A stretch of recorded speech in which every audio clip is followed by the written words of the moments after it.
Okay, guys. Once again, good morning. We are here to discuss our second lesson for today. Okay. We're going to continue where we stop. No, where we stop at this slide. So we're going to discuss using information systems and information technologies. Okay, so when it comes to information technologies, this is the design to achieve goals of information systems. Ano ba yung mga goals that we are trying to achieve? First and foremost, this is a communication or the system that we are using dun sa mga businesses natin. For example, is if you have um, a business na for example is uh, online selling, no? So meaning you're going to post tulad same the e-commerce, same like the Lazada or Shopee, no? Or uh, the Amazon, di ba? They are just posting, the the the item, and then you're going as a buyer, you're going just to order, no? And also know the status kung saan na siya for the delivery, di ba? So and also the tracking. So there's a lot of there's a lot of information technologies na there's a lot of goals, no? So um ang example nito is the internet, databases, POS system, and also RFID tag. So all of the this example has a information. Ano ba yung goal natin? Why we are using the internet? First, sometimes do some research and posting, business, etc. No? And also the databases. The databases is the one we are using, or the technology that we are using to store information or data. Also, POS system. Ano ba, mga nagbabayad tayo sa cashier. Di ba? Ano ba, sa Walter Mart, nag-grocery tayo, and then lahat ng mga uh, grocery natin, makinuha natin, nasa cart natin, will be scanned, no? And also, uh, yung total price will be show you after na ma-scan lahat. So there is a system on that. Minsan may mga promo sila, di ba? Tulad ng 50%, halimbawa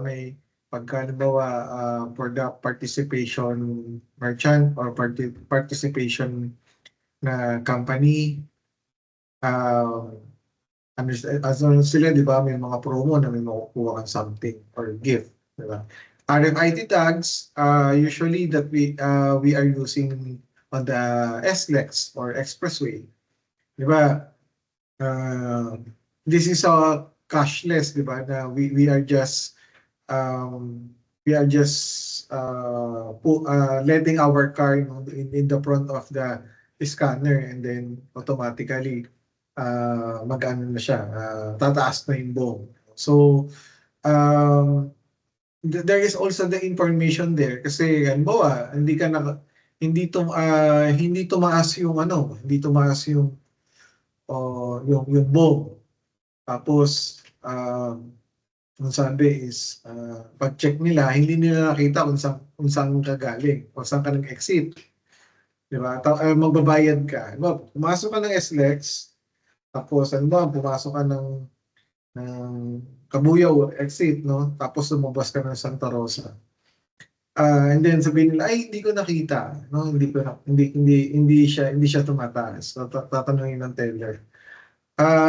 Saan ka ba galing, ma'am? So, and I want to know yung card mo. Meron kasi equivalent na card, di ba? And then doon nila makikita kung saan ba galing yung card mo or yung RFID. So that would be one of the example na sabihin natin we are using the information technology talaga. Yeah, from the scanner, from the RFID, from the system, you know. Kasi even yung mga load mo na monitor nila eh. So, and it is also, we have the database na manage na. Or ano ba, nag-exit ka, ima-minus agad yung ano mo, yung minus agad yung magkano yung toll fee. And next would be information technology at Home Depot. So, Home Depot uses POS system. No? Ang purpose is to pass customer service and improve inventory management. So, POS system, para makita nila, no? Ba, bumili ka ng ng sopa. And then, since meron kang inventory system, makikita na ilan na lang ba yung stock? Meron pa ba tayo? Yes or no? The inventory system also give you a way to forecast. So ilan ba yung mga gaano ba kabili, no? Gaano ba kadalas mabili yung mga item ko, and ano ba yung mga item na parang hot items na saglit lang nabibili na agad. So that you can forecast how many items you're going to order coming from the supplier.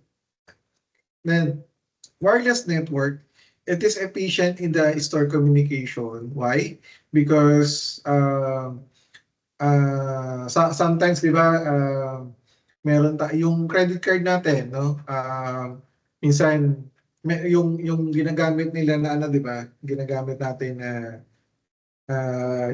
yung machine to swipe yung credit card natin. It is using the wireless communication. So mas madali tayo makapagbayad. Hindi katulad nung parang kahit saan pwede mo siya dalhin eh. No? Napaka-mobile. Right? And then website, communicate with customers, increase sales with online orders. Kasi website, we can promote it online eh. No? Bibigay mo lang yung link. Halimbawa, ikaw si sales or si marketer, you just need to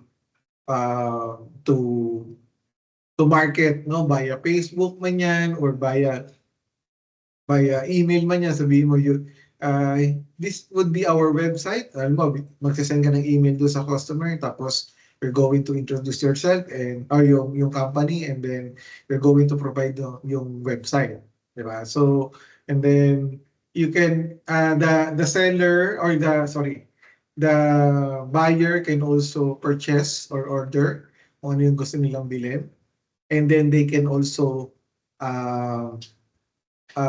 do the payment via online through the credit card. Okay? RFID tags, better manage inventory.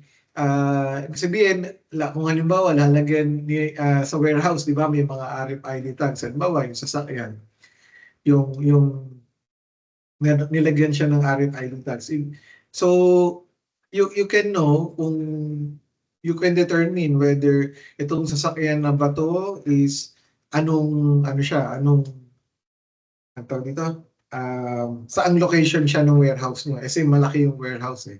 So that kung meron siyang tag, using the system, you can know kung saan yung place or actual location nung kotse. Hindi mo na kailangan pumunta sa buong warehouse, then ikutin, hanapin kung ano yung serial number ng kotse. Yeah. So, kahit sa ibang item, it's better ibang item or mga laptop or desktop, no, or any halimbawa cellphone, no, kasi ni-store natin yan sa warehouse. So mas maganda meron kang RFID tag so that you can find it easily, no, or para kahit sino, hindi, halimbawa ako ang example kasi niyan, halimbawa ako yung sa warehouse man, and then ngayon, itatago ko yung ano ba, specific laptop na serial number 001 o 01234. ilalagay ko siya dito sa location na to, no? Part ng warehouse, pinakadulo, for example, dulo, tapos yung pinaka-aisle niya. And then, umuwi na ako, no? Umuwi na ako na halimbawa 8 hours na ako, so it's time for me to go home. And then, may yung boss mo tinanong kung kamusta, nasan ba yung gantong serial number nito? Saan ba location? So do you still need to, sabihin mo, ay hindi ko po alam eh, hanapin ko. So pupuntahan mo yung buong warehouse, hanapin mo kung saan yung laptop na yun. Diba? O kaya tatawagan mo yung ka-work mo na, hello, workmate, nasan ba yung laptop na ganitong serial number? Tapos sasabihin mo, sige, ganito, ituturo sa'yo, ay, nandito yan sa ganitong location. Eh, sobrang laki ng warehouse, diba? So, using the RFID tags, doon mo makikita kung anong actual location niya. No? Kung saan siya nakatago. No? Basta, ang importante lang doon is that yung the information, kung saan talaga ini-store yung item, dapat tama yung information na ilalagay mo doon sa or doon sa system. Okay? The next, importance of information systems. First, information, second most important resource in the organization. So, bakit kaya, no? Ano kaya yung nasa isip niyo? No? Ano kaya bakit kaya natin nasabing second most important resource in any organization? Kasi unang-una, magtatayo ka ng company, there's a lot of information that you need. No? Kahit nga lang yung mag-hire ka ng tao, you need to know the information of that person. Diba? Halimbawa kayo nag-a-apply. No? First, information nyo, yung pinakauna na inihingi natin, like yung resume or yung CV. Diba? The CV stores, no, or includes your information. No? Kaya siya sinabi most important resource in any organization. Right? And we also have 4 M's, no? Manpower, machinery, materials, and money. So manpower, kasi sila yung gumagawa.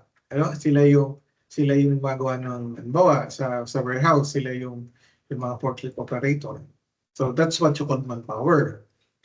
No? Yung mga nagkatrabaho for the company to make the company operational. Okay? Machinery. Ano po, may mga machine na kailangan tayo. Tulad na sa mga multinational company na electronics company, they are using a machine, no, for us to produce yung mga products na meron sila. Right? Materials, of course, for you to produce a product, you need sometimes raw materials, depende kung anong product meron. No? Halimbawa, kung sa gatas man yan, kailangan yung mga raw materials, yung mga sukal, yung mga powdered milk, no? That's what you call materials. And also money, kasi you need to make your operation, your company operational using your money, kasi una-una, papasweldo ka ng tao, sunod, bibili ka ng materials, di ba? Tapos bibili ka ng machine, no? So, kung titingnan mo, yung money, dito talaga siya, ito dadaanan niya eh. Kasi si money, you will be the one to, using the money, you're going to pay for your manpower. Using the money, you're going to buy a machine. Using the money, you're going to buy your materials. Yeah. So that's why these 4 M's are important. Right? The next, importance of information system, continuation, personal information system or the PIS or human resource information system. This is designed to provide information that helps decision maker in personnel carry out their tasks more effectively. Use web technologies. So, usually pagka nag-a-apply tayo sa di ba, sa mga multinational company, minsan link lang yung binibigay, di ba? Bawa, you want to apply, ibibigay sa iyo, this would be the link, no? Tapos nabibigay mo yung lahat ng mga information. So, for example, yan, nag-apply ka na, of course, i-upload mo rin yung CV mo, pero usually, kung ano yung nandun sa CV mo, yun din yung i-type mo dun sa website kung saan ka mag-apply.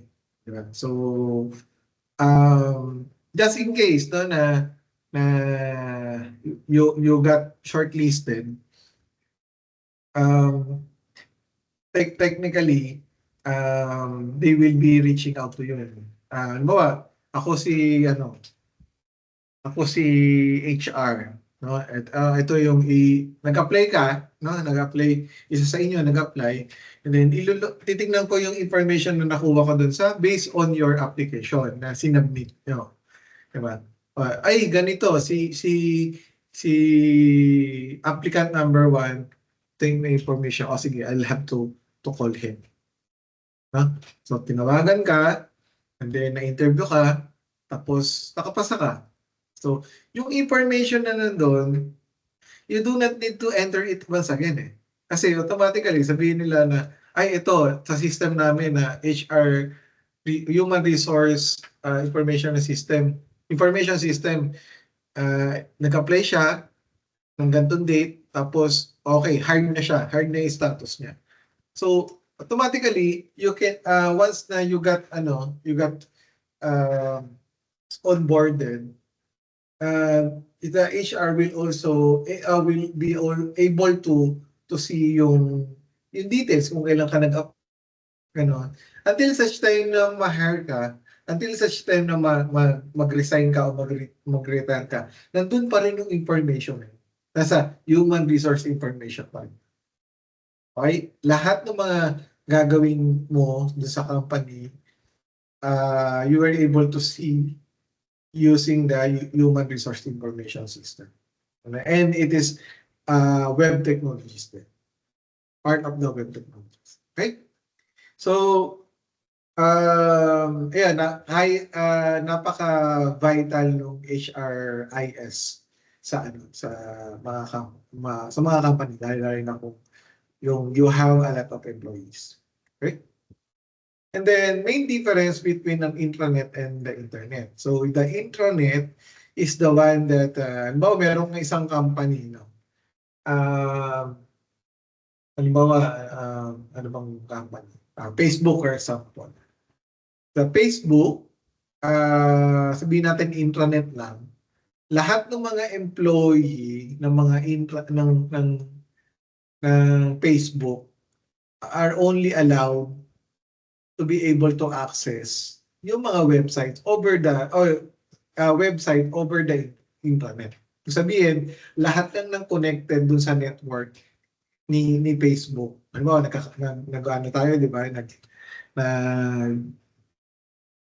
Nag-work tayo kay Facebook. Halimbawa, nasa office tayo.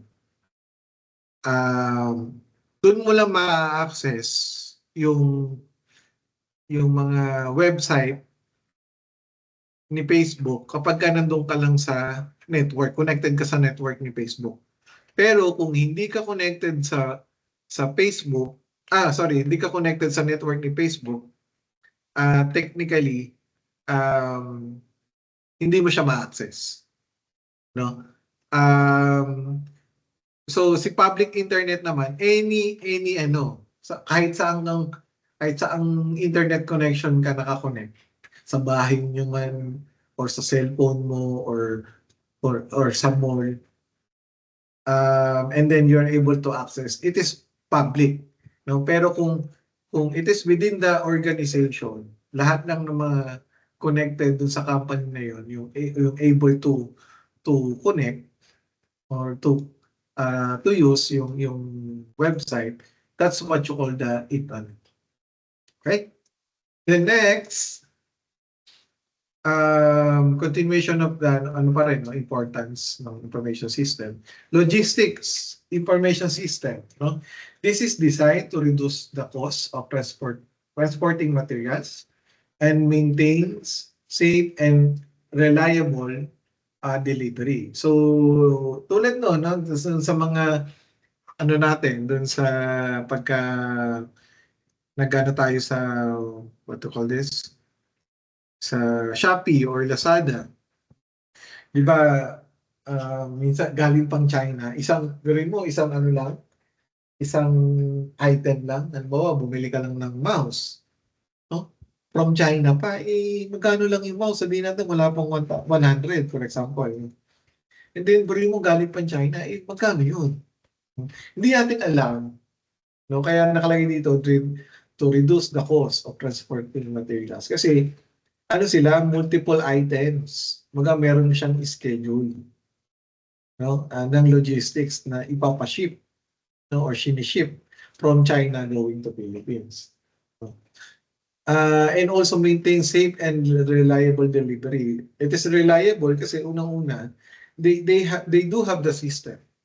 No? You can see kung pwede mo matrack kung nasaan na. Pwede mo malaman kung madi-deliver na ba ito mamaya o bukas. Okay? The next, manufacturing information system. This manages manufacturing resources. Companies can reduce manufacturing costs, increase product quality, and improve inventory decisions. So again, dun sa mga manufacturing company, napaka-importante nito kasi all the information gadagalaw mo, no? Bawa nasa Jollibee for example. And then makikita mo kung do you still need to order more chicken, more french fries, no? Depende dun sa inventory mo. Okay? And bakit na sinabing increased product quality? Kasi of course, nandun na nakalagay kung ilan ba yung ilang ingredients yung sa Chicken Joy, ilang powder ba yung harina ba yung kailangan mo ilagay, no? Ilang dito what to call this, ilang sugar, diba? And other ingredients na kailangan mo ilagay. Meron laging quantity. Halimbawa, 1 kilo, gano'n. So, again, no, this will be very helpful to the manufacturing company kasi andito lahat ng information na kailangan. Dahil nandun sa mga machines. Okay, the next, financial information system. This is designed to provide information to financial executive in a timely manner. So, sabihin, lalo na sa mga company, may mga kaya tawag silang month-end. So, kailangan during the month-end, dun sa mga finance, no? Kailangan masarado nila yung libro. No? Kailangan yung information na to is mabigay sa akin. Kasi meron din silang mga pagbabayad dun sa tax, gano'n. So there is always a cut-off. That is the financial or finance requirement. Okay, so marketing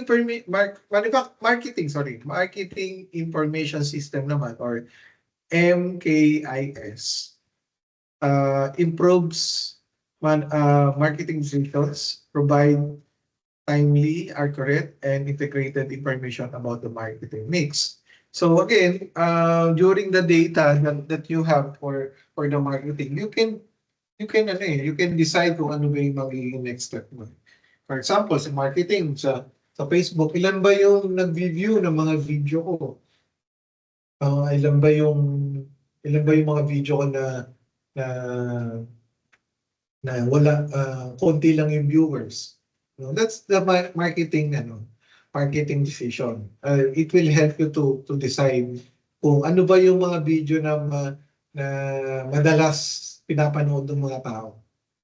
Kung makikita mo yun, alin ba dun mga hindi. Kasi kung alam mo kung kung ano yun dun yung mga video na madalas pinapanood, yun ang damihan mong content. Diba? Right? Same lang din yan with the bloggers. Right? The next, UPS.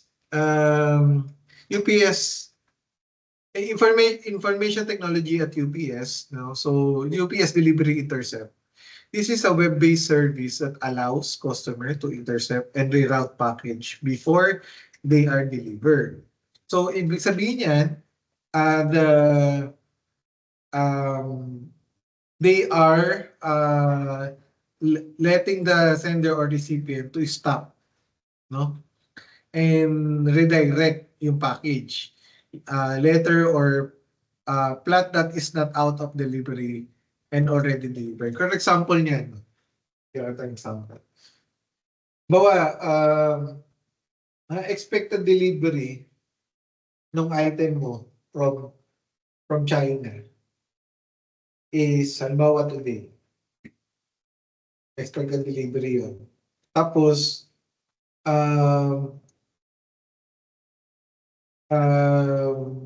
ano siya, expected delivery mo today dapat yung delivery day, pero na-deliver siya ng mas maaga. No, mino-monitor mo na madi-deliver siya doon sa system, madi-deliver siya ng mas maaga. So you can intercept, yung sabihin, pwede mong i-reroute. Or sabihin mo, ay, wala ako dito sa Laguna ng ganyan. No? I-reroute to kasi on that day, no, nandito pa ako sa Manila. So i-reroute ko sa Manila para ma-receive ko agad. So, o pwede rin naman na, halimbawa, sa Manila mo yung delivery address mo. And then, all of a sudden, meron kang emergency, pumunta ka ng Cebu. No, and kailangan mong item na yun. Hindi naman, mas hassle naman kung pupunta ka man ng Laguna para i-receive lang yung item. No? Rather than, pwede mong i-reroute. That's the purpose of the UPS Delivery Intercept. Right? And package flow technology.